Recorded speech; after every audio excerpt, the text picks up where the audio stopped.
Chicken biryani எப்படி செய்கிறது அப்படிங்கிறத இந்த வீடியோவில் பார்ப்போம்.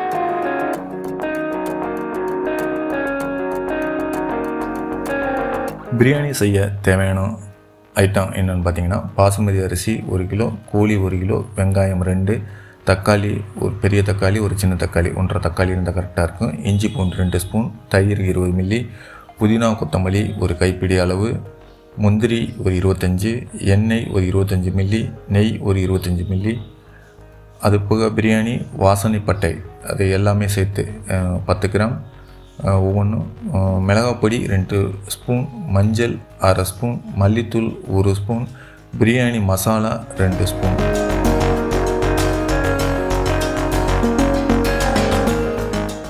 இந்த பிரியாணிக்கு வந்து நான் எடுத்துக்கிட்டது வந்து இந்தியா கேட் பாஸ்மதி ரைஸு. இந்த பாஸ்மதி ரைஸ் நல்லா இருக்குன்னு சொன்னதுனால இதை எடுத்திருக்கேன். இதில் நீங்கள் வந்து அளந்து போகிறது எதுக்குன்னு கேட்டிங்கன்னா, அப்போ தான் நம்ம வந்து தண்ணி வந்து நம்ம எவ்வளோ அளந்து அரிசி எடுத்துக்கிறோமோ அதுலேருந்து 1.5 மடங்கு வந்து தண்ணி சேர்க்க வேண்டியிருக்கும். அப்போ நம்ம கரெக்டான அளவு தெரியுறதுங்கிறதுக்காக இந்த கப்பு மூலமாக எவ்வளவு இருக்குது அப்படிங்கிறது தெரிஞ்சுக்கிறது தான். ஸோ அதனால் நீங்கள் வந்து அளந்து போட்டுக்கிட்டிங்கன்னா தண்ணி ஊற்றுறதுக்கு வந்து எளிதாக இருக்கும். அந்த தண்ணியை நன்கு அதை ஊற்றி அலசின பிறகு வந்து அதில் தண்ணியை ஊற்றி மேல்புற வரைக்கும் தண்ணி ஊற்றி நன்கு ஊற வச்சுருங்க. குறைஞ்சபட்சம் ஒரு 1/2 மணி நேரமாச்சும் நல்லா ஊறட்டும் தண்ணியில். இது நமக்கு தேவையான ஐட்டங்கள் தக்காளி, வெங்காயம், பூண்டு, இஞ்சி, எல்லா ஐட்டமும் இருக்குது, மிளகாய், இது எல்லாத்தையும் கட் பண்ணி ரெடியாக வச்சிட்டிங்கன்னா நீங்கள் அடுத்து போடுறதுக்கு வந்து ரொம்ப எளிதாக இருக்கும் எல்லாமே.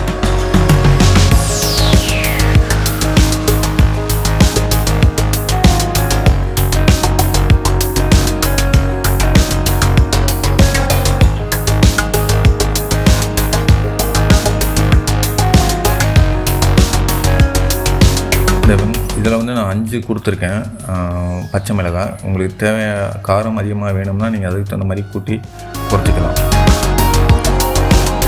ஆனால் இதோட காரம் பெருமளவில் அதில் சாராது. அதனால் நீங்கள் வந்து மிளகாய் பொடியில் நீங்கள் அதை அட்ஜஸ்ட் பண்ணிக்கோங்க.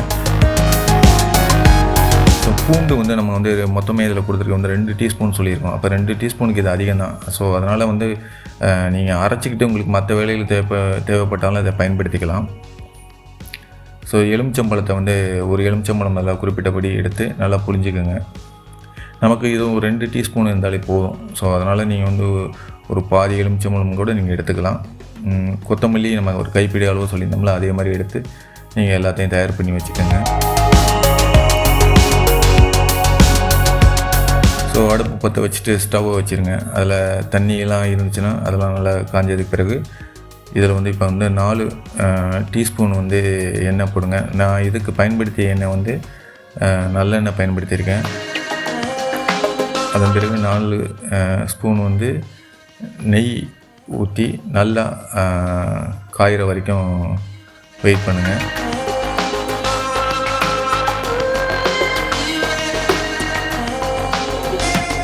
ஸோ நல்லா காஞ்சதுக்கு பிறகு நம்ம அந்த 10 கிராம் சொல்லியிருந்தோம்ல அந்த பிரியாணி ஐட்டம்ஸ், அந்த பட்டை, கிராம்பு, இந்த ஐட்டங்கள் எல்லாம் போட்டு நல்லா கொஞ்சம் வதக்கிக்கோங்க. வதக்கிட்டு கொஞ்சம் நேரத்தில் நம்ம வந்து முந்திரி பருப்பு சேர்க்கணும். ஸோ முந்திரியை நல்லா போட்டு நல்லா வதக்குங்க. ஸோ முந்திரியை வந்து நீங்கள் வறுக்கும் பொழுது வந்து அந்த முந்திரியோட வாடை ஒரு நல்லா அதில் வந்து சூடேறின பிறகு நல்லா வறுத்த பக்குவத்தில் அந்த வாடை வர்ற வரைக்கும் நன்கு கிளறி விட்டுக்கணும். கறி விடாமல் கிளறி விட்டுக்கோங்க.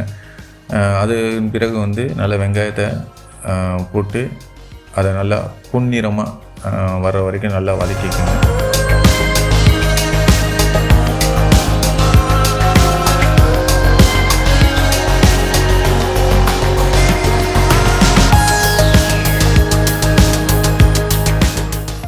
ஸோ வெங்காயம் நல்லா வதங்கின பிறகு வந்து நம்ம 2 டீஸ்பூன் வந்து இஞ்சி பூண்டு விழுதை எடுத்து சேர்த்து அதன் பிறகு நல்லா வதக்கிக்கோங்க. அதை மீண்டும்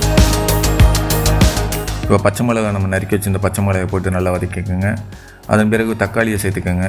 தக்காளி சேர்த்து வதக்கும்போது கொஞ்சோண்டு உப்பை போட்டுங்கன்னா சீக்கிரமே வந்து அது நல்லா உடஞ்சிரும். அதனால் கொஞ்சோண்டு உப்பு சேர்த்துக்கோங்க. நான் கல் உப்பை பயன்படுத்தியிருக்கேன். நீங்கள் உங்களுக்கு எந்த உப்பு தேவையோ அதை பயன்படுத்திக்கலாம். இப்போ ஒரு 4 ஸ்பூன் வந்து தயிர் எடுத்துக்கோங்க. இது 4 ஸ்பூன் தயிர் நீங்கள் கொஞ்சம் கூட குறைச்சி கூட எடுத்துக்கலாம். குறிப்பாக சொல்லணும்னா 25 மில்லி கூட நீங்கள் எடுத்து போட்டிங்கன்னா கரெக்டாக இருக்கும்.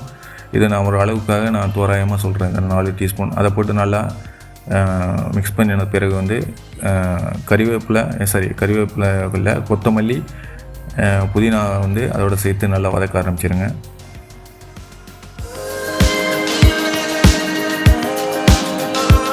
இப்போ இதில் வந்து இப்போ ஃபஸ்ட்டு மஞ்சள் 1/2 ஸ்பூன் போட்டுக்கோங்க. அதன் பிறகு வந்து மிளகாய்த்தூள் 2 ஸ்பூன் போட்டுக்கோங்க. அதன் பிறகு மல்லி 1 ஸ்பூன் போட்டுக்கோங்க. இது போட்டதுக்கு பிறகு வந்து பிரியாணி மசாலா வந்து 2 ஸ்பூன் போட்டுக்கோங்க. இதில் வந்து இப்போ உங்களுக்கு காரம் அதிகமாக தேவைப்படுது அப்படின்னு பார்த்தீங்கன்னா மிளகாயை கொஞ்சம் நீங்கள் கூட்டிக்கலாம்.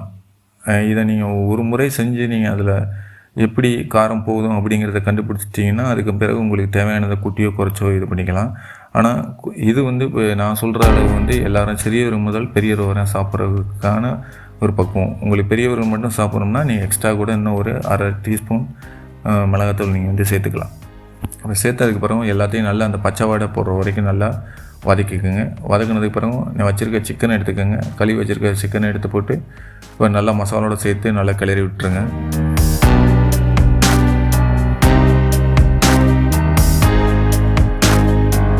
இப்போ நல்லா மிக்ஸ் பண்ணிவிட்டு கொஞ்சம் நேரம் அப்படியே வச்சுட்டு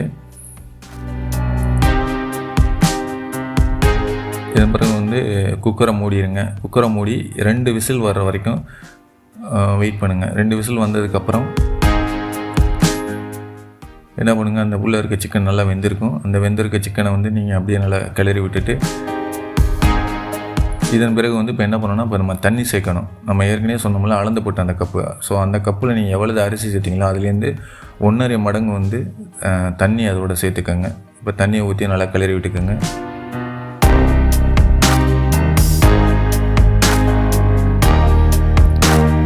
தண்ணியை விட்டு கிளறி விட்ட பிறகு வந்து கொஞ்சம் நேரத்தில் நீங்கள் வந்து நெய் சேர்க்கலாம். ஸோ நெய் சேர்க்குறது வந்து உங்களோட விருப்பம். இப்போ நெய் சேர்க்குறா இருந்தாலும் சேர்க்கலாம், இல்லை பிறகு சேர்க்குறா இருந்தாலும் சேர்க்கலாம். இப்போ நெய் சேர்த்திங்கன்னா அது நல்ல வாசனையாக இருக்கும். இப்போ வந்து உங்களுக்கு தேவையான உப்பையும் சேர்த்துக்கோங்க. உப்பை தேவையான அளவு உப்பு சேர்த்துட்டிங்கன்னா இப்போ இந்த டயத்தில் வந்து உப்பு நல்லா சுருக்குன்னு இருந்துச்சுன்னு வச்சுக்கோங்க, அது கரெக்டாக இருக்கும் பிரியாணிக்கு.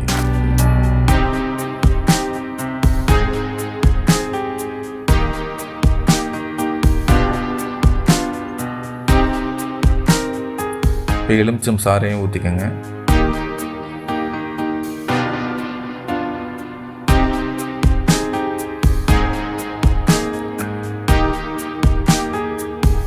இப்போ நல்லா கொதிச்ச வந்த பிறகு வந்து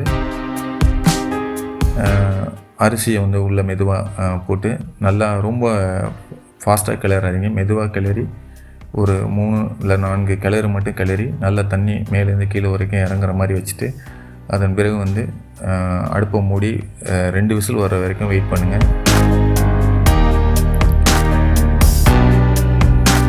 ஸோ 2 விசில் வந்து உனக்கு அப்புறம் இறக்குனீங்கன்னா பிரியாணி இப்போ இதில் பார்க்குற மாதிரி இருக்கும். இது என்னோடய முதல் அனுபவம். பயந்துக்கிட்டே தான் பண்ணேன். எல்லாமே நல்லா வந்துருந்துச்சு. உங்களுக்கு தேவை அதாவது வெண்ணெய் அதாவது நெய் தேவைப்படுச்சுன்னா அது மேலே ஊற்றி நல்லா கிளறிக்கங்க. பார்த்தீங்கன்னாலே தெரியும் நல்லா வந்து ஒட்டாமல் நல்லா பிரியாணி வந்திருக்கு. இதில் உங்களுக்கு தேவையான இதை சேர்க்குறாந்தா இப்போ கூட சேர்த்துக்கலாம். வெங்காயம் பொரிச்சு வச்சுருந்து சேர்த்துக்கலாம். இதான் ஃபைனலாக பிரியாணி சாப்பிட ரெடி ஆயிடுச்சு.